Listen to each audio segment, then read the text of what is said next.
മുന്നോട്ട് കൊണ്ടുപോകാൻ നമ്മൾ നിർബന്ധിതരാണ്. നമ്മുടെ ഉദ്ഘാടകയാണെങ്കിൽ കൊടകരയിൽ നിന്ന് നേരത്തെ എത്തി. പ്രിയപ്പെട്ട ശാരചേച്ചിയാണെങ്കിലും ഇപ്പോൾ സ്റ്റേജിലേക്ക് വന്നുകൊണ്ടിരിക്കുകയാണ്.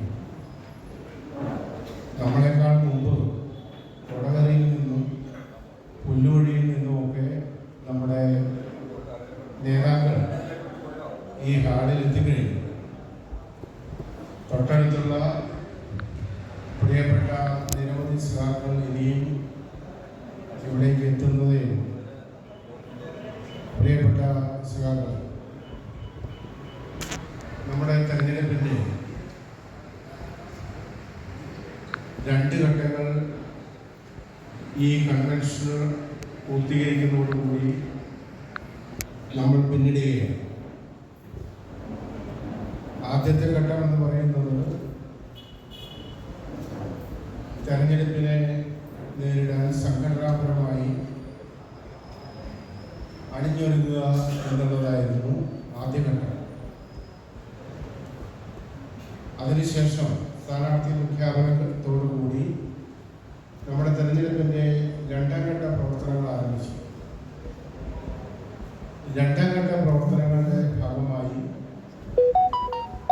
നമ്മുടെ പ്രചരണ പരിപാടികൾ നന്നായി സംഘടിപ്പിക്കുകയും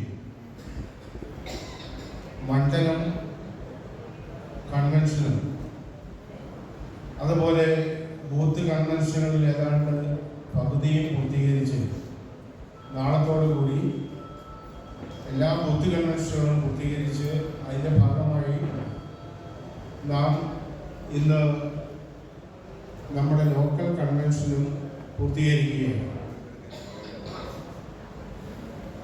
ഇത് 2ാം ഘട്ടം പ്രവർത്തനമാണ് ഇതോടുകൂടി പൂർത്തിയാകുന്നത്. 3ാം ഘട്ട പ്രവർത്തനമാകട്ടെ, നമ്മൾ സ്ഥാനാർത്ഥിയുടെ അഭ്യർത്ഥന വരെ കൊടുത്തു കഴിഞ്ഞു. ഇനി അങ്ങോട്ട് ഏറ്റവും നല്ല MLA എന്ന നിലയിൽ ദേശീയ അവാർഡ് കരസ്ഥമാക്കിയ നമ്മുടെ എല്ലാം പ്രിയപ്പെട്ട നമ്മുടെ സ്ഥാനാർത്ഥിയെ എല്ലാ മനുഷ്യ മനസ്സുകളിലേക്കും എത്തിക്കുക എന്നുള്ള ഏറ്റവും സുപ്രധാനമായ 3ാം ഘട്ടത്തിലേക്കാണ് നമ്മൾ കടക്കുന്നത്. അതിനാവശ്യമായിട്ടുള്ള പ്രചരണോപാധികൾ നന്നായി ശാസ്ത്രീയമായും ചിട്ടയായും മാറി പോവുകയാണ്.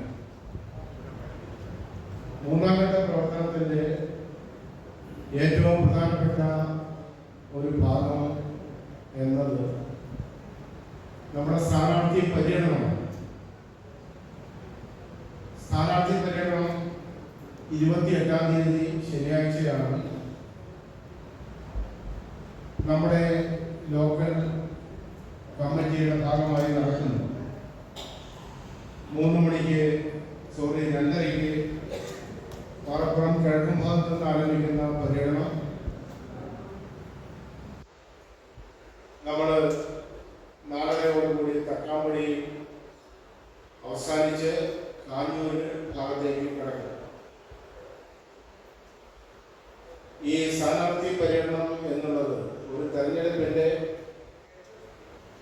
ഏറ്റവും ഹൃദയമാകുന്ന ഭാഗമാണ്. നമ്മുടെ സ്ഥാനാർത്ഥി പര്യടനം കഴിഞ്ഞാൽ നമ്മുടെ സ്ഥാനാർത്ഥിയെക്കുറിച്ചുള്ള ഒരു സംശയവും സമൂഹത്തിൽ ബാക്കി നിൽക്കരുത്. നമ്മുടെ സ്ഥാനാർത്ഥി ആ സ്ഥാനാർത്ഥിയെ മുഴുവനായി വോട്ടർമാർക്ക് മനസ്സിലാക്കി കൊടുത്താൽ നമ്മുടെ ഭൂരിപക്ഷം ഒരു യാഥാർത്ഥ്യമാണ് എന്ന് ഇതിനകം സ്ഥാനാർത്ഥിയെ പഠിച്ചവർക്കെല്ലാവർക്കും അറിയാം. ഈ 3ാം ഘട്ടവും പൂർത്തീകരിച്ചു കഴിഞ്ഞാൽ ഏറ്റവും അവസാനത്തെ ഘട്ടമാണ് 4ാം ഘട്ടം. ആ 4ാം ഘട്ടത്തിലേക്ക് കടന്നു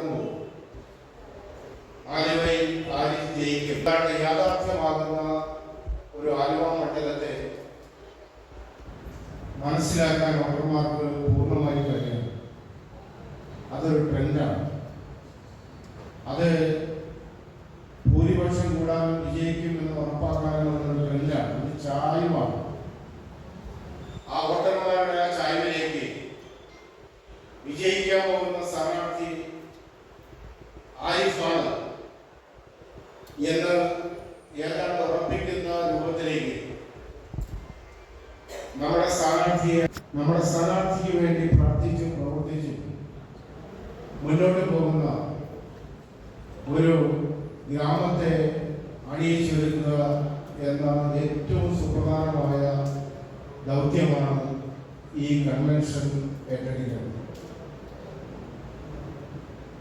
ഈ കൺവെൻഷന് വന്നിട്ടുള്ള നല്ലൊരു ഭാഗം നമ്മുടെ സ്ഥാനാർത്ഥിക്ക് വേണ്ടിയിട്ടുള്ള പ്രവർത്തകരും നേതാക്കന്മാരും. ഈ കൺവെൻഷനിൽ കമ്മ്യൂണിസ്റ്റ് പാർട്ടിക്ക് വേണ്ടി ജീവൻ ബലി കൊടുത്ത 221 രക്തസാക്ഷികളാണ് കേരളത്തിലുള്ളത്. ഇടതുപക്ഷ ജനാധിപത്യ മുന്നണിക്ക് വേണ്ടി വേറെയും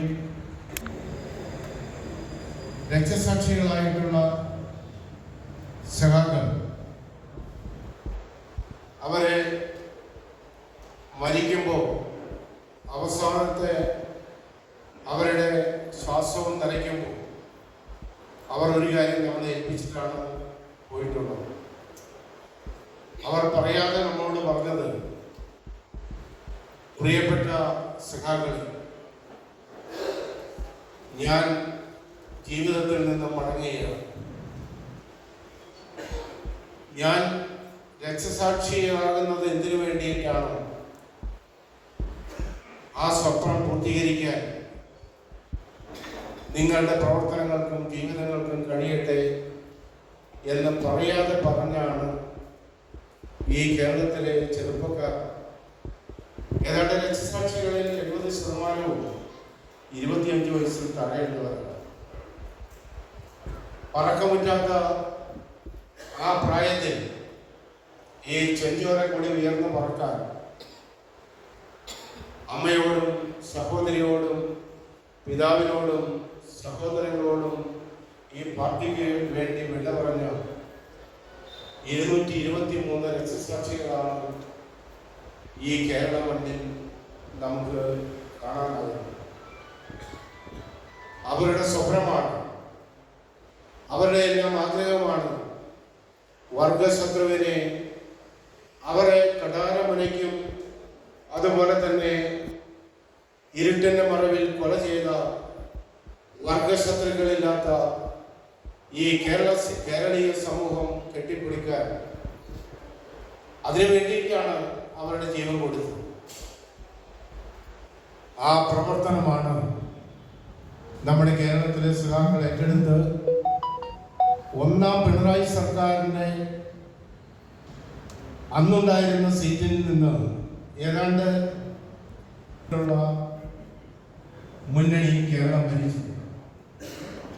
8 തവണ ഭരിച്ച ഇടതുപക്ഷ ജനാധിപത്യ മുന്നണി ലോകത്തിലെ ഏറ്റവും നല്ല വികസനവും ക്ഷേമവും ഉറപ്പുവരുത്തിയ ഈ ലോകത്തിൻ്റെ ഏറ്റവും ഭംഗിയായ, ലോകത്തിൽ ഏറ്റവും സന്തോഷമുള്ള ഒരു തുരുത്തായി കേരളത്തെ വളർത്തിയെടുത്തു. 8 തവണ EMS, വീണ്ടും EMS, വീണ്ടും നായനാർ, വീണ്ടും നായനാർ, വീണ്ടും നായനാർ, പിന്നീട് VS, വീണ്ടും പിണറായി, വീണ്ടും പിണറായി. ഇല്ലേ, കേരളത്തിൽ വികസനവും ക്ഷേമവും മാത്രവുമല്ല, ഒരു നവോത്ഥാന കേരളം കെട്ടിപ്പടുത്ത് ഇതിനകം പ്രവചിച്ചിട്ടുണ്ട്. ആ പ്രവചനങ്ങളെല്ലാം കേട്ട് മയങ്ങിക്കിടക്കുന്നവരെല്ലാം കമ്മ്യൂണിസ്റ്റുകൾ. BJPയുടെയും കോൺഗ്രസിന്റെയും അതീവ ക്രൂരമായ അവഗണനയിൽ കരയാൻ വിധിക്കപ്പെട്ടവരുമല്ല കമ്മ്യൂണിസ്റ്റുകൾ.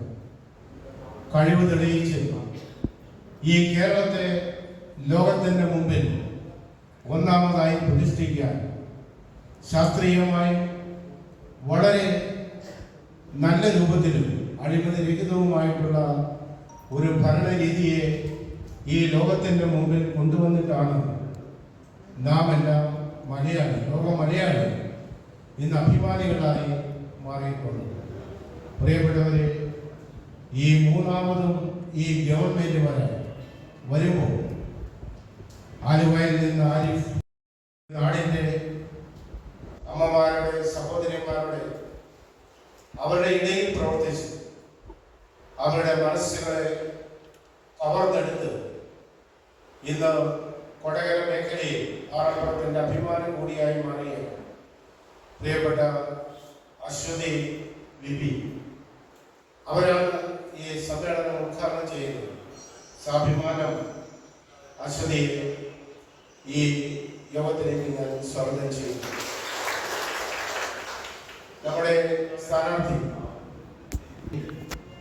അതുപോലെ തന്നെ നമ്മുടെ ജയിച്ചു കഴിഞ്ഞാൽ ഈ നാടിൻ്റെ ഒരു വസന്തമായി മാറിത്തീരും എന്ന് കേരളം വിലയിരുത്തിയ പ്രിയപ്പെട്ട ആരിഫ് ഏതാനും സമയത്തിനകം ഇവിടെ കടന്നു വന്നു നമ്മളെ അതിസംബോധന ചെയ്യും. ആ പ്രിയപ്പെട്ട സഹാവിനെ ഹൃദയത്തോട് ചേർത്ത് വെച്ച് ഞാൻ ഈ യോഗത്തിലേക്ക് സ്വാഗതം ചെയ്യുന്നു. നമ്മുടെ യോഗത്തിൽ പങ്കെടുക്കുന്നത് ശാരദ ചേച്ചി. ഇപ്പോൾ നമ്മളെ കാണുമ്പോൾ ശാരദ ചേച്ചി, നമുക്ക് ശാരദ ചേച്ചിയെ കാണുമ്പോൾ കണ്ണ് നിറയുകയാണ്. വീണ്ടും വീണ്ടും നമ്മുടെ ജനപ്രതിനിധി ആയെങ്കിൽ എന്ന് എതിരാളികൾ പോലും ആഗ്രഹിച്ച ഒരു വ്യക്തിത്വമാണ് ശാരദ ചേച്ചി. തെരഞ്ഞെടുപ്പിന്റെ പ്രത്യേകത കൊണ്ട് മത്സരിക്കാനായില്ലെങ്കിൽ നമ്മുടെ ഒരു മാനസപുത്രി എന്നൊക്കെ വിശേഷിപ്പിക്കാൻ കഴിയുന്ന ശാരദ ചേച്ചിയെ ഞാൻ ഈ യോഗത്തിലേക്ക് അഭിമാനപൂർവ്വം സ്വാഗതം. നമ്മുടെ ഈ തെരഞ്ഞെടുപ്പിൽ നമ്മുടെ പ്രവർത്തനങ്ങൾക്കെല്ലാം ചുക്കാൻ പിടിക്കുന്ന നല്ല നിലയിൽ ഈ തെരഞ്ഞെടുപ്പ് പ്രവർത്തനത്തെ മുന്നോട്ട് കൊണ്ടുപോകാൻ ഉത്തരവാദിത്തത്തോടെ പ്രവർത്തനങ്ങൾ ഏറ്റെടുക്കുന്ന പാർട്ടിയുടെ നേതാവ് സഖാവ് ടി എ ശശിയെ ഈ യോഗത്തിലേക്ക് സ്വാഗതം ചെയ്യുന്നു. ബിജു വെള്ളിമറ്റം, അതുപോലെ തെരഞ്ഞെടുപ്പ് സെന്ററിൽ പ്രവർത്തിക്കുന്ന സഖാവ് K N Santhosh, K P Shaji, അതുപോലെ തന്നെ ഈ വേദിയിൽ എത്തിയിട്ടുള്ള ഗ്രാമപഞ്ചായത്ത് അംഗങ്ങളായിട്ടുള്ള ടി എസ് ജയൻ, അശ്വതി, അഭിജിത്ത് തുടങ്ങിയിട്ടുള്ള ജനപ്രതിനിധികൾ, കൂടാതെ ബാങ്കിന്റെ ഡയറക്ടർമാർ, ബ്രാഞ്ച് സെക്രട്ടറിമാർ, ബൂത്ത് സെക്രട്ടറിമാർ, പാർട്ടി അംഗങ്ങൾ, എല്ലാത്തിനും ഉപരി നമ്മുടെ പാർട്ടിയെ നെഞ്ചേറ്റുന്ന പ്രിയപ്പെട്ട സഖാക്കൾ എല്ലാവരെയും ഈ യോഗത്തിലേക്ക് സ്വാഗതം ചെയ്തുകൊണ്ട് തന്നെ വാക്കുകൾ ചുരുക്കുന്നു. നന്ദി, നമസ്കാരം. പഞ്ചായത്തിലെ എല്ലാവരും ഈ യോഗത്തിൽ സ്വാഗതം പറഞ്ഞ പി അശോകൻ, കോൺഗ്രസ് എസിന്റെ ബിജു വെള്ളിമറ്റം, അതേപോലെ സ്റ്റേറ്റിലുള്ള പി വി അലി, സഖാക്കൾ, സുഹൃത്തുക്കൾ, ഈ വരുന്ന 14ാമത് കേരള നിയമസഭയിലെ വോട്ടെടുപ്പ് അടുത്ത മാസം 9 നടക്കുകയാണ്. ഇനി വളരെ 13 ദിവസം കൂടെ ഉള്ളൂ. ഈ 13 ദിവസം നമ്മളെല്ലാവരും കൂടി നല്ല രീതിയിൽ വർക്ക് ചെയ്താൽ നമ്മുടെ സ്ഥാനാർത്ഥി അരീക്ക ജയിച്ചു. അതിന് ഇപ്പം 3 ടേമായിട്ട് നമ്മുടെ കോൺഗ്രസിന്റെ തന്നെ പുള്ളിയെ പറ്റി പല അഭിപ്രായങ്ങളുണ്ട്. വികസനം ആലുവ മണ്ഡലത്തിൽ വളരെ മോശമായിട്ടുള്ളതാണ്. അത് കഴിഞ്ഞ ടൈമിൽ കഴിഞ്ഞ 2000 CPIയുടെ ലോക്കൽ കമ്മിറ്റി സെക്രട്ടറി സഖാവ് സി വി ജോസ്, അതുപോലെ തന്നെ വേദിയിലിരിക്കുന്ന സഖാവ് ശാരദ ചേച്ചി, സഖാവ് ശശിയേട്ടൻ, സഖാവ് അശോകേട്ടൻ ഉൾപ്പെടെയുള്ള പ്രിയപ്പെട്ട സഖാക്കളെ, എത്രയും പ്രിയപ്പെട്ടവരെ, ഏപ്രിൽ 9-ാം തീയതി നടക്കാനിരിക്കുന്ന നിയമസഭാ തെരഞ്ഞെടുപ്പിന് മുന്നോടിയായി കേരളത്തിലെ മുഴുവൻ മേഖലകളിലും തെരഞ്ഞെടുപ്പ് കൺവെൻഷനുകൾ നടത്തി, ബൂത്ത് കൺവെൻഷനുകൾ നടത്തി തെരഞ്ഞെടുപ്പിലേക്ക് നമ്മൾ സജ്ജരാവുകയാണ്. എന്തുകൊണ്ട് ഇടതുപക്ഷം ഇനിയും തുടരണം എന്ന ചോദ്യത്തിന് ഉത്തരം എന്താണ് എന്ന് ചോദിച്ചു കഴിഞ്ഞാൽ നമ്മളുടെ അനുഭവങ്ങൾ തന്നെയാണ് അതിനുത്തരം. കഴിഞ്ഞ 10 വർഷ കാലഘട്ടത്തിൽ സമാനതകളില്ലാത്ത വികസനക്ഷേമ പ്രവർത്തനങ്ങൾ ഈ നാട്ടിൽ കാഴ്ചവെച്ചുകൊണ്ട് അഭിമാനത്തോടെ, ദൃഢനിശ്ചയത്തോടുകൂടി, ആത്മവിശ്വാസത്തോടുകൂടി ഓരോ സഖാക്കൾക്കും വോട്ടഭ്യർത്ഥിച്ചുകൊണ്ട് ഓരോ കുടുംബങ്ങളിലേക്കും കയറി ചെല്ലാനുള്ള ഒരു സാഹചര്യം കഴിഞ്ഞ 10 വർഷ കാലഘട്ടത്തിൽ സഖാവ് പിണറായി വിജയന്റെ നേതൃത്വത്തിൽ ഭരിച്ച LDF ഗവൺമെന്റിന് ഈ കേരളത്തിൽ നൽകാൻ കഴിഞ്ഞു എന്നുള്ളത് തന്നെ നമുക്ക് വളരെ അഭിമാനത്തോടെ ഏറ്റെടുത്ത് ഈ തെരഞ്ഞെടുപ്പിലേക്ക് പോകാവുന്ന ഒരു കാര്യമാണ്. കഴിഞ്ഞ 10 വർഷത്തെ വികസനക്ഷേമങ്ങളെ പറയുമ്പോൾ ഒരുപാട് പ്രതിസന്ധികളെ, നാളിതുവരെ കേരള സംസ്ഥാനം അനുഭവിച്ചിട്ടില്ലാത്ത ഒരുപാട് പ്രതിസന്ധികളെ മറികടന്നുകൊണ്ട് നേടിയെടുത്ത വികസനക്ഷേമ പ്രവർത്തനങ്ങൾ കൂടിയാണ് എന്ന് നമ്മൾ ഓർത്തു പോകേണ്ടതായിട്ടുണ്ട്. ഓരോ തെരഞ്ഞെടുപ്പ് കാലഘട്ടങ്ങളും ഓർമ്മപ്പെടുത്തൽ കൂടിയാണ്. എങ്ങനെയാണ് നമ്മൾ ഇതിനെയൊക്കെ അതിജീവിച്ചത്, എങ്ങനെയാണ് നമ്മൾ ഇതൊക്കെ നേടിയെടുത്തത്. വലതുപക്ഷ മാധ്യമങ്ങളും ഒരിക്കൽ പോലും ജനങ്ങളോട് തുറന്നു പറയാത്ത ഈ കാര്യങ്ങൾ ഈ തെരഞ്ഞെടുപ്പ് വേളയിലെങ്കിലും ഈ കൂടിയിരിക്കുന്ന ഓരോ മനുഷ്യരും ഓരോ മാധ്യമമായി തന്നെ പ്രവർത്തിച്ചുകൊണ്ട് ഈ ഓർമ്മപ്പെടുത്തൽ വീണ്ടും വീണ്ടും ജനങ്ങളിലേക്ക് എത്തിക്കേണ്ടതായിട്ടുണ്ട്. ഒരിക്കലും കേരളം കാണാത്തതുപോലെ കേരളം കഴുത്തോളം മുങ്ങി നിന്ന ഒരു സംസ്ഥാനമായി മാറിയ 2018 പ്രളയം നമ്മൾ എങ്ങനെ അതിജീവിച്ചു എന്നുള്ളത് നമ്മളുടെ അനുഭവമാണ്. കഴുത്തോളം മുങ്ങി നിന്ന ഈ സംസ്ഥാനത്തെ നിശ്ചയദാർഢ്യമുള്ള ഒരു ഗവൺമെന്റിനല്ലാതെ ഒരു ജനതയെ ആ പ്രളയത്തിൽ നിന്നും ചേർത്ത് പിടിച്ച് മുന്നോട്ട് കൊണ്ടുവരാൻ സാധിക്കില്ലായിരുന്നു. പ്രളയം വന്നു, അതിനുശേഷം കോവിഡ് വന്നു.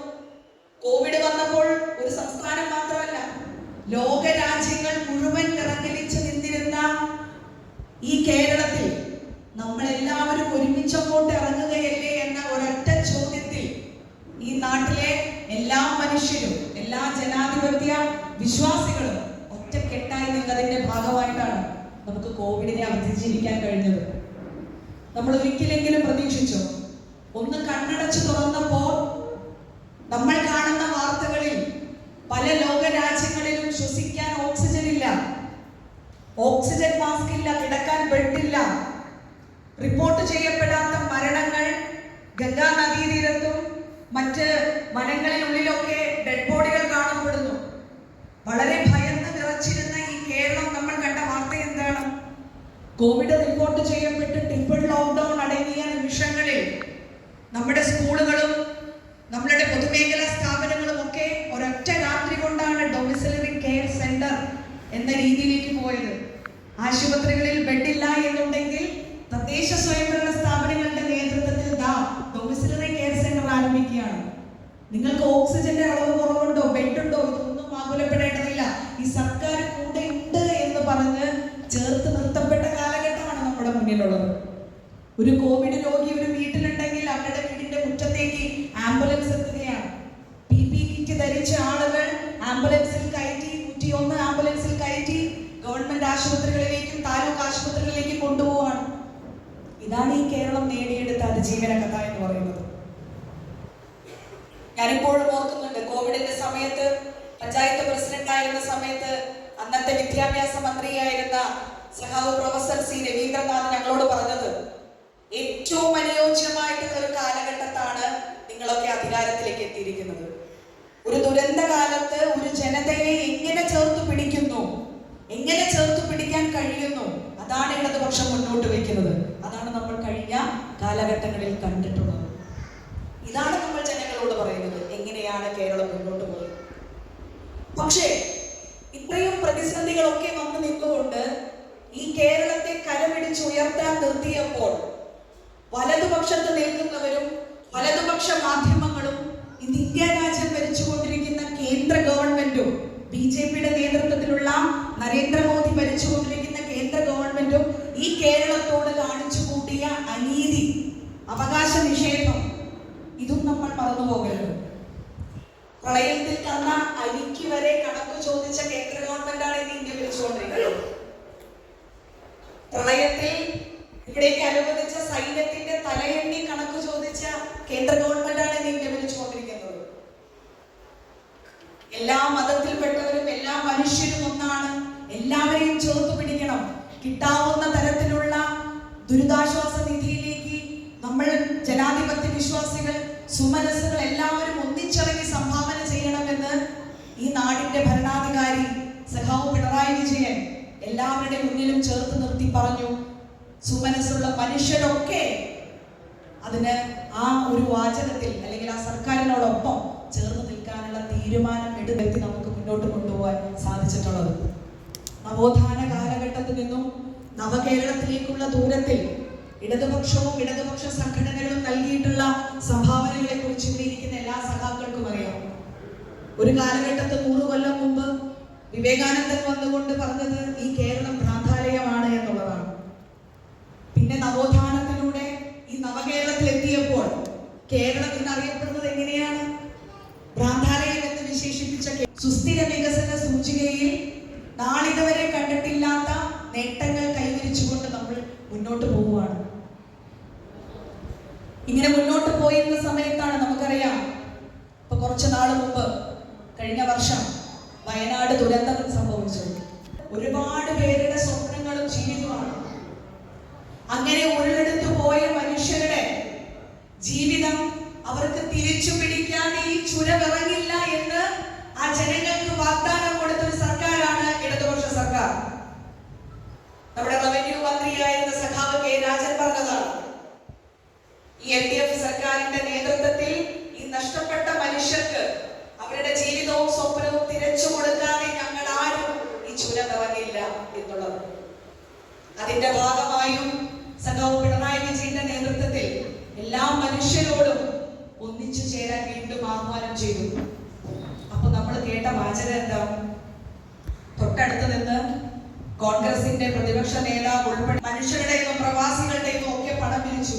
1000, 10,000 ലക്ഷമൊന്നും അല്ല കേട്ടോ, കോടിക്കണക്കിന് രൂപ ഇവര് പിരിച്ചെടുത്തതിന് ശേഷം ഇവിടെ ഗവൺമെന്റ്, നമ്മുടെ LDF സർക്കാർ മുഖ്യമന്ത്രിയുടെ ദുരിതാശ്വാസ നിധിയിൽ നിന്നും പണം ചെലവഴിച്ചുകൊണ്ട് സ്ഥലം കണ്ടെത്തി, വീടിന് തറക്കല്ലിട്ടു, വീട് പണിതു, ആദ്യത്തെ വീടിന്റെ ഉദ്ഘാടനം ചെയ്തു. യൂത്ത് കോൺഗ്രസിന്റെ വീട് എവിടെയാണ്?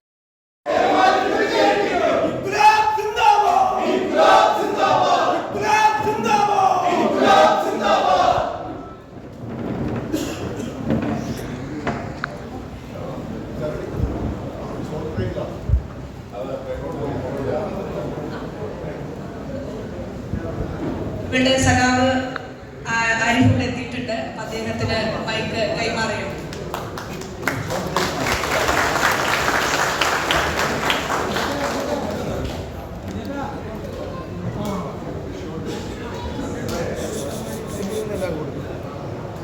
ബഹുമാനപ്പെട്ട അധ്യക്ഷ സഖാവി, ബഹുമാനപ്പെട്ട ഉദ്ഘാടകർ, ബഹുമാനപ്പെട്ട വേദിയിലിരിക്കുന്ന നേതാക്കളെ, ബഹുമാനരായ സഹോദരന്മാരെ, സഖാക്കളെ, സുഹൃത്തുക്കളെ, തെരഞ്ഞെടുപ്പ് ഒരുക്കങ്ങൾക്കായി നമുക്ക് വളരെ കുറച്ച് ദിവസങ്ങൾ മാത്രമേ ഉള്ളൂ.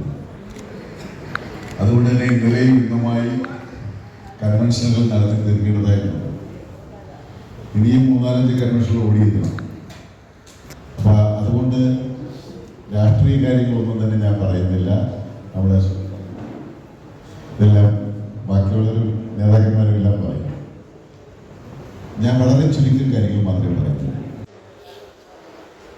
നമ്മുടെ ആലുവ നിയോജക മണ്ഡലം ഒരുപാട് വികസന സാധ്യതകളുള്ള മണ്ഡലമാണ്. അത് ഇപ്പോൾ നമ്മുടെ ആ വികസന സാധ്യതകളെ ഉപയോഗപ്പെടുത്തണമെന്നുണ്ടെങ്കിൽ ഏതൊക്കെ മേഖലകളിൽ എങ്ങനെയൊക്കെയുള്ള വികസനങ്ങളാണ് നടത്തേണ്ടത് എന്ന് ജനങ്ങൾ, അതായത് ജനപ്രതിനിധികളും ഉദ്യോഗസ്ഥരും പ്ലാനിംഗ് വിദഗ്ധരും കൂടി ഇരുന്ന് ചർച്ച ചെയ്ത് ഒരു മാസ്റ്റർ പ്ലാൻ ഉണ്ടാക്കും. അരൂരിൽ അങ്ങനെ 3 വർഷം MLA ആയി തിരഞ്ഞെടുക്കപ്പെട്ടു വന്ന ഞാൻ ആ മാസ്റ്റർ പ്ലാന്റെ ബേസിൽ നടത്തിയ പ്രവർത്തനത്തിന്റെ ഫലമായിട്ടാണ് അവിടുത്തെ ഏറ്റവും നീറുന്ന പ്രശ്നമായ കുടിവെള്ളക്ഷാമത്തിന് 500 കോടി രൂപ അനുവദിപ്പിച്ച്, ജപ്പാൻ കുടിവെള്ള പദ്ധതി അനുവദിപ്പിച്ച് മുഴുവൻ പേർക്കും കണ്ണീര് കൊടുത്ത് നല്ല മനോഹരമായ സുന്ദരമായ വിളവ്. അത് കഴിഞ്ഞ് നടത്തിയ അനേകം വികസന പ്രവർത്തനങ്ങളുടെ ആകത്തുകയാണ്. അതിൻ്റെ ഏറ്റവും ഒടുവിലത്തെ ഉദാഹരണമാണ് നയനമനോഹരമായ പെരുമ്പളംപാലം. വെറും 10,000 പേർക്ക് വേണ്ടി 100 കോടി രൂപ മുടക്കി നിർമ്മിച്ച പെരുമ്പളംപാലം. ഇതെല്ലാം കേരളത്തിലെ ഏറ്റവും ഇന്ത്യയിലെ തന്നെ 16 കിലോമീറ്റർ നീളത്തിലുള്ള എലിവേറ്റഡ് ഹൈവേ ഒരേ ഒരു മണ്ഡലത്തിലേ ഉള്ളൂ, അരൂർ മണ്ഡലത്തിൽ. അപ്പൊ ഇങ്ങനെ സാധ്യതകൾ ഒത്തിരിയുണ്ട്. ആ സാധ്യതകളെ വിനിയോഗിക്കാൻ വേണ്ടി ആലുവ മണ്ഡലത്തിലെ ജനപ്രതിനിധികളും ഉദ്യോഗസ്ഥരും അതുപോലെ ഈ കഴിഞ്ഞ ദിവസം ഇവിടെ ഈ ബാങ്ക് ഓഡിറ്റോറിയത്തിൽ പ്രമുഖരായ ഒരുപാട് ആളുകൾ എല്ലാ മേഖലയിലും തൊഴിലാളികളും കൃഷിക്കാരും എല്ലാവരും പങ്കെടുത്ത് നടത്തിയ ഒരു ആശയവിനിമയം. ആ ആശയവിനിമയത്തിൽ ഉയർന്ന ഒരുപാട് നിർദ്ദേശങ്ങൾ ഉയർന്നു. അങ്ങനെ അതെല്ലാം കൂടി കൂട്ടിച്ചേർത്ത് വെച്ച് ആലുവയുടെ ഐശ്വര്യം എന്ന വികസന മാസ്റ്റർ പ്ലാൻ ഉണ്ടാക്കി അതിൻ്റെ അടിസ്ഥാനത്തിൽ പ്രവർത്തിച്ച് ആലുവയെ കേരളത്തിലെ ഏറ്റവും വികസിത മണ്ഡലമാക്കി മാറ്റി എടുത്തിരിക്കും എന്ന ഉറപ്പാണ്. അരൂരിൽ അങ്ങനെ ചെയ്തതിന്റെ ഫലമായിട്ടാണ് 3ാം തവണ ഞാൻ മത്സരിച്ചപ്പോൾ എനിക്ക് 39,000 വോട്ടിന്റെ ഭൂരിപക്ഷം പാർലമെന്റിലേക്ക് തെരഞ്ഞെടുക്കപ്പെട്ടതിനെ തുടർന്നാണ് 40 വർഷക്കാലമായി ആലപ്പുഴക്കാർ സ്വപ്നം കണ്ടിരുന്ന തീരദേശ റെയിൽവേ പാത ഇരട്ടിപ്പിക്കാൻ 2,660 കോടി രൂപ ഇന്ത്യ സർക്കാരിനെ കൊണ്ട് അനുവദിപ്പിച്ച് ആ തീരദേശ റെയിൽവേ പാത ഇരട്ടിപ്പിക്കൽ ഇപ്പോൾ വേഗത്തിൽ നടന്നുകൊണ്ടിരിക്കുകയാണ്. എവിടേക്ക് ചുമതലപ്പെടുത്തുന്നോ അവിടെ നമ്മുടെ ഉത്തരവാദിത്വം നിർവഹിക്കുന്ന കാര്യത്തിൽ 100% ആത്മാർത്ഥതയോടെ പ്രവർത്തിച്ചിട്ടുണ്ട്. ആലപ്പുഴയിൽ നിന്ന് അരൂരെത്തുമ്പോൾ ചോദിച്ച ചോദ്യം തന്നെയാണ് അന്ന് അവിടുത്തെ പ്രതിപക്ഷം ചോദിച്ച, അല്ലെങ്കിൽ അവിടുത്തെ നമ്മുടെ രാഷ്ട്രീയമായ എതിരാളികൾ ചോദിച്ച ചോദ്യമാണ് ഇപ്പോൾ ആലുവക്കാർ ചോദിക്കുന്നത്. എന്തിനാണ്? അതിന് സഖാവ് നമ്മുടെ അപ്പുറത്ത് അങ്കമാലിയിൽ മത്സരിക്കുന്ന സാജു പോൾ പറഞ്ഞത്, ഞാൻ അങ്കമാലിയിലേക്ക് വരാൻ എനിക്ക് 15 കിലോമീറ്റർ ഉള്ളൂ, പക്ഷെ അവിടെ മത്സരിക്കുന്ന UDF സ്ഥാനാർത്ഥിക്ക് 300 കിലോമീറ്റർ എന്ന് പറഞ്ഞാൽ എനിക്ക് അരൂരിൽ നിന്ന് ആലുവയിലേക്ക് വരാൻ, ആലപ്പുഴയിൽ നിന്ന് അരൂരിലേക്ക് വരുന്ന അത്രയും ദൂരം ഇല്ല അരൂരിൽ നിന്ന് ആലുവയ്ക്ക് വരാൻ. അപ്പൊ തീർച്ചയായും അവിടെ താമസിക്കാൻ പറ്റില്ല. ഞാൻ അരൂരിൽ നിന്ന് പാർലമെന്റ് അംഗമായി തെരഞ്ഞെടുക്കപ്പെട്ട് പോയെങ്കിലും അരൂരിൽ താമസ സ്ഥലം ഉപേക്ഷിച്ചില്ല, അവിടെ ഉണ്ട്. അതുപോലെ ഇനി ഒരു താമസ സ്ഥലം ഉണ്ടാകത്തുള്ളൂ, അത് ആലുവയിലാണ്. തീർച്ചയായും ആലുവയിൽ നിന്നുകൊണ്ട് ഈ വികസന പ്രവർത്തനങ്ങളെല്ലാം പൂർത്തീകരിക്കാൻ നമുക്ക് ഒരുമിച്ച് മുന്നേറാം. നിങ്ങളെല്ലാവരും ആത്മാർത്ഥമായി നമ്മളിവിടെ വിജയിക്കുന്ന എല്ലാ ക്യാമ്പയിൻ പ്രവർത്തനങ്ങളും, അതായത് നമ്മുടെ അഭ്യർത്ഥന ഭജന പ്രവർത്തനങ്ങളെല്ലാം കൃത്യമായി വീടുകളിലേക്ക് ഇറങ്ങിച്ചെന്ന് എല്ലാം നിർവഹിക്കുന്നതോടൊപ്പം നിങ്ങളുടെ എല്ലാം കൈവശം ഒരു ഫോണുണ്ട്. ആ ഫോണിൽ 100 കണക്കിന് ആളുകളുടെ കോൺടാക്ട് നമ്പറുകളുണ്ട്. ആ കോൺടാക്ട് നമ്പറിലേക്കെല്ലാം മറ്റെല്ലാം മാറ്റിവെച്ച് നാളെ മുതൽ ഒരു 50 പേരെയെങ്കിലും ഒരു ദിവസം ഇരുന്ന് വിളിക്കണം. നിങ്ങൾ പ്രത്യേകിച്ച് സ്ത്രീകളെല്ലാം വിളിക്കണം. എന്തൊക്കെയുണ്ട് നാഥുവിനെ വിശേഷ കാര്യങ്ങളൊക്കെ നന്നായി പോകുന്നുണ്ട് എന്നൊക്കെ ചോദിച്ച്, അമ്മായിക്ക് സുഖമാണോ, പിള്ളേരൊക്കെ സുഖമാണോ എന്നൊക്കെ ചോദിച്ചതിന് ശേഷം വെക്കല്ലേ ഫോൺ വെക്കല്ലേ, നമ്മുടെ ആരിഫിന് ഒരു വോട്ട് കൊടുക്കണേ എന്ന് പറഞ്ഞ് സഹായിക്കണം എന്നുകൂടി പറഞ്ഞുകൊണ്ട് എല്ലാവരും